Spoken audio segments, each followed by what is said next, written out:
Assalamualaikum warahmatullahi wabarakatuh. Perkenalkan, nama saya Rijal, NIM A1N1 18085, jurusan Pendidikan Sejarah Angkatan 018 Universitas Haloleo. Ya, pada kesempatan pada hari ini saya akan sedikit mempresentasikan hasil ringkasan materi saya, mata kuliah Sejarah Indonesia pada masa kolonial. Ya, langsung saja kita mulai dari bab 1, yaitu proses masuk dan perkembangan penjajahan bangsa Eropa di Indonesia. Bagian A itu ada latar belakang kedatangan bangsa Eropa ke Indonesia, yaitu runtuhnya Kekaisaran Romawi. Nah, Kekaisaran Romawi mengalami kejayaan pada masa pemerintahan Kaisar Octavianus Augustus, di mana kejayaannya hampir meliputi seluruh Eropa, Afrika Utara, dan Afrika Barat. Namun, setelah runtuhnya Kekaisaran Romawi ini, yaitu sekitar pada tahun 476 Masehi, berakibat pada kemunduran jalinan dagang antara Asia dan Eropa yang mengakibatkan kehidupan wilayah tersebut semakin merosot. Nah, zaman kemunduran ini biasa disebut dengan istilah zaman kegelapan atau Dark Age, dan membuat tatanan hidup bangsa-bangsa Eropa menjadi kacau balau. Kemudian kita beralih pada bagian B, yaitu proses masuknya bangsa Eropa ke Indonesia, yaitu pada masa permulaan abad pertengahan. Orang-orang Eropa sudah mengenal hasil bumi dari dunia timur, terutama rempah-rempah dari Indonesia. Dengan jatuhnya Konstantinopel ke tangan Turki Utsmani sekitar tahun 1453, mengakibatkan hubungan perdagangan antara Eropa dan Asia Barat Timur Tengah terputus. Hal ini mendorong orang-orang Eropa mencari jalan sendiri ke dunia timur untuk mendapatkan rempah-rempah yang sangat mereka butuhkan. Melalui penjelajahan samudra, akhirnya bangsa-bangsa Eropa berhasil mencapai Indonesia. Kedatangan bangsa-bangsa barat di Indonesia pada mulanya lewat kongsi-kongsi perdagangan. Kongsi-kongsi perdagangan tersebut berusaha untuk menguasai perdagangan rempah-rempah di Indonesia melalui praktik monopoli. Ya, kemudian di bab 2, yaitu sistem tanam paksa.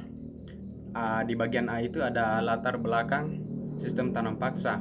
Nah, faktor utama di berlakunya sistem tanam paksa di Indonesia adalah karena adanya kesulitan keuangan yang dialami oleh pemerintah Belanda.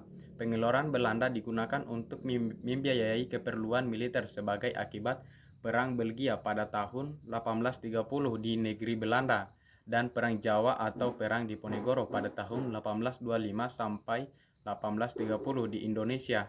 Perang Belgia berakhir dengan kemerdekaan Belgia atau Belgia ini memisahkan dari Belanda dan menyebabkan keuangan Belanda memburuk. Kemudian di Perang Diponegoro merupakan perang termahal bagi pihak Belanda dalam menghadapi perlawanan dari pihak pribumi, yaitu sekitar 20 juta gulden.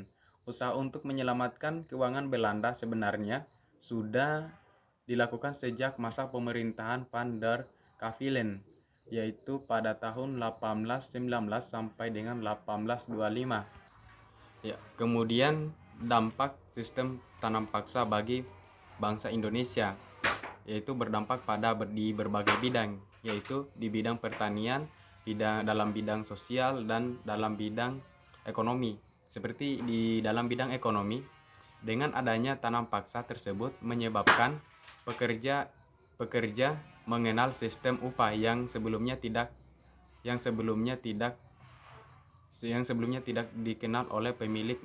Mereka lebih mengutamakan sistem kerjasama dan gotong royong. Kemudian dampak negatif dari pelaksanaan tanam paksa ini, yaitu pertama di bagian A itu waktu yang dibutuhkan dalam penggarapan budidaya tanaman ekspor seringkali mengganggu kegiatan penanaman padi. Persiapan lahan untuk tanaman kopi biasanya berbenturan dengan penanaman padi. Kemudian bagian B itu penggarapan tanaman ekspor seperti tebu membutuhkan air yang sangat besar sehingga memberatkan petani. Kemudian bagian C itu budidaya tebu dan nila menggunakan sebagian besar tanah sawah petani yang baik dan bernilai yang bernilai paling tinggi. Kemudian bagian B itu pelaksanaan sistem tanam paksa ini melipat gandakan kebutuhan akan hewan ternak petani, tidak hanya untuk pekerjaan di ladang, tetapi juga sebagai alat angkut hasil tanaman ekspor menuju pabrik atau pelabuhan. Kemudian bagian E itu timbulnya bahaya kelaparan dan wabah penyakit di mana-mana sehingga angka kematian meningkat drastis. Bahaya kelaparan menimbulkan korban jiwa yang sangat mengerikan di daerah Cirebon, yaitu pada tahun 1843. Ya, kemudian di bab 3 itu ada sistem politik ekonomi liberal. Di bagian A itu ada latar belakang terjadinya sistem politik ekonomi liberal. Yang pertama itu ada pelaksanaan sistem tanam paksa telah menimbulkan penderitaan rakyat pribumi. Yang kedua itu berkembangnya paham liberalisme sebagai akibat dari evolusi Prancis dan evolusi industri. Yang ketiga itu kemenangan Partai Liberal dalam Parlemen Belanda yang mendesak pemerintah Belanda menerapkan sistem ekonomi liberal di negeri jajahan Indonesia. Yang keempat itu adanya Traktat Sumatera pada tahun 1871 yang memberikan kebebasan dari Belanda untuk meluaskan wilayahnya ke Aceh.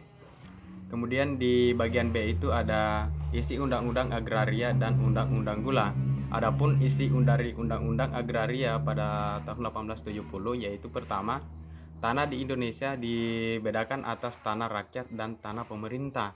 Yang kedua itu tanah tidak bebas adalah tanah yang dapat disewakan pada pengusaha swasta. Yang keempat itu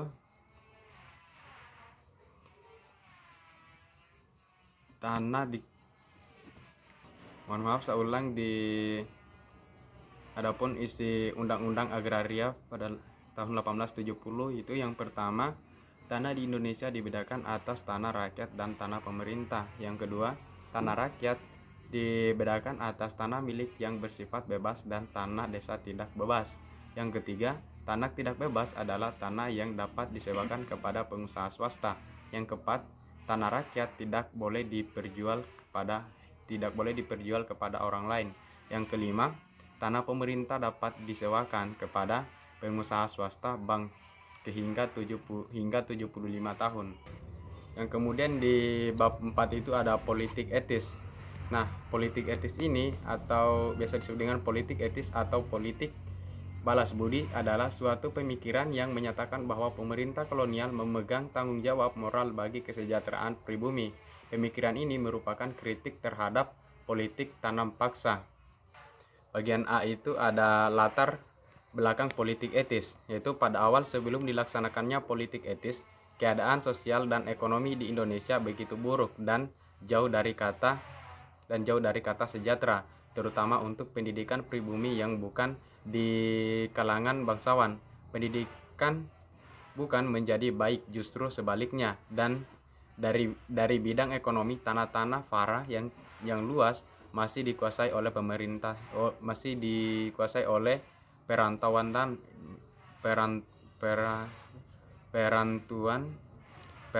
tanah, yang dimana rakyat biasa hanya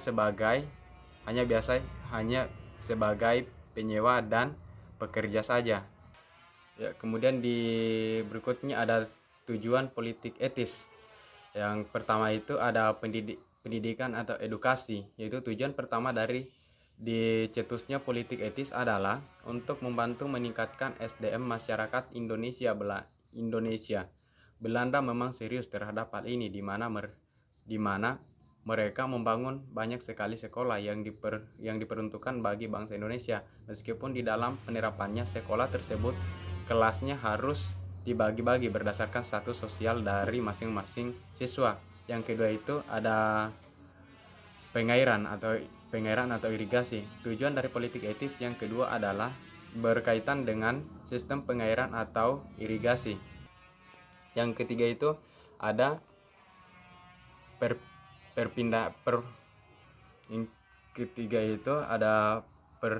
perpindahan penduduk atau transmigrasi.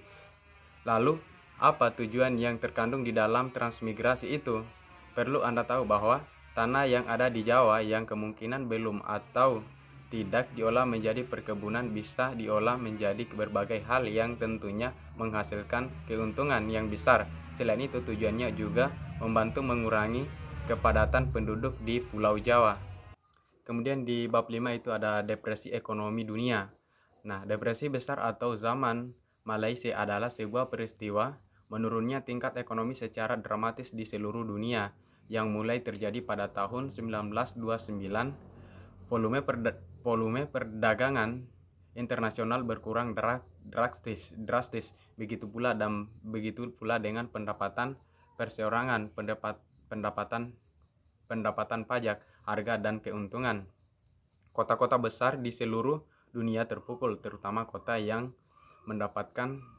pendapatannya tergantung pada industri berat. Kegiatan pembangunan gedung-gedung terhenti. Wilayah pedesaan hidup dari hasil pertanian juga tak luput terkena dampaknya karena harga produk pertanian turun 40 hingga 60%. Ya, mungkin hanya sampai di bab 5 saja yang bisa saya paparkan materi pada kesempatan hari ini. Saya akhiri, assalamualaikum warahmatullahi wabarakatuh.